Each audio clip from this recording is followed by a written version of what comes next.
Hey everybody, welcome back to another exciting episode of What CD is Rob listening to now? And now we go back to 1984, an April release. And this album's Birthday, Rush's Grace Under Pressure album. This was an album of many changes for the band. First and foremost, Terry Brown had nothing to do with this album. He was ousted as producer. I believe part of it was some sort of tensions during the Signals album, particularly over the track Digital Man, who a track Terry Brown did not approve of. And I think they just needed a change of scenery or a change of pace just to see, how things could be different. Unfortunately, the search for a new producer was long, arduous, and difficult. But eventually they settled on Peter Henderson, who I believe had worked with, I might get this wrong, but I believe he worked with Supertramp.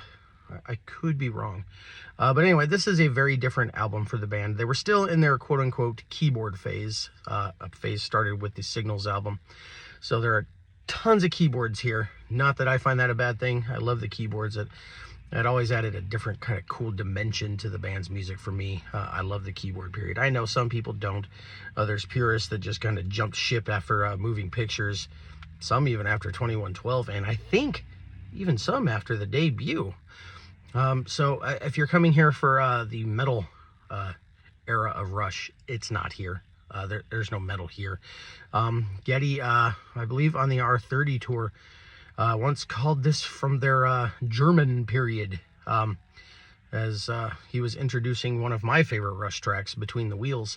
Also, one of my favorite guitar performances and guitar solos from Alex Lifeson on this keyboard album. In fact, even on the other keyboard albums, like Power Windows had the song Marathon, which is one hell of a guitar solo, and Hold Your Fire had Turn the Page, which is another one of my favorite Alex Lifeson guitar solos. But we're talking about this album.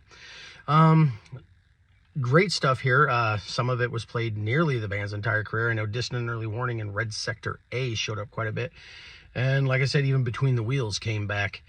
After Images, one hell of a cool track. I've always enjoyed that one. The Enemy Within, Part 1 of Fear, released after Part 3 and Part 2.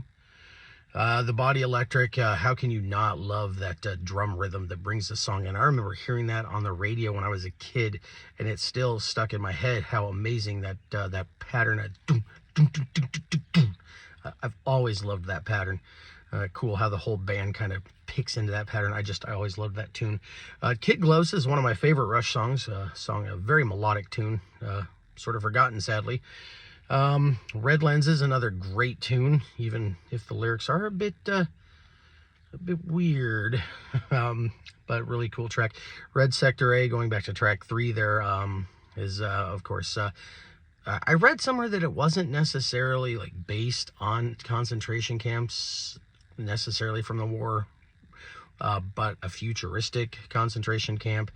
But I mean, come on, it definitely is, or partially. I mean, it's such a sad song. Musically, it's an emotional track, but the vocals and the lyrics are also very emotional. So, album cover, of course, by Hugh Syme. I've never been entirely sure what's going on here. There's some weird watchful eye here, some sinking digital ship. I don't know who this person is. Maybe the futuristic boy from Power Windows. Who knows? Lava Ocean, not Lava Ocean, Acid Ocean.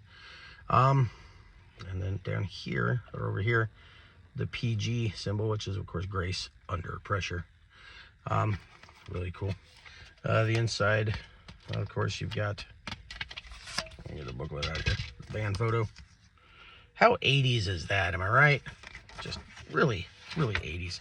You got the egg clamp design, which I always kind of liked. They've used this a few times. And then, you just got the lyrics and whatnot here. And then this is the 97 remaster version. So I dropped it on the floor, but it has the colorful thumbprints in there. So, I mean, overall, one of my very favorite Rush albums. Again, celebrating its 39th birthday. That's right, 39.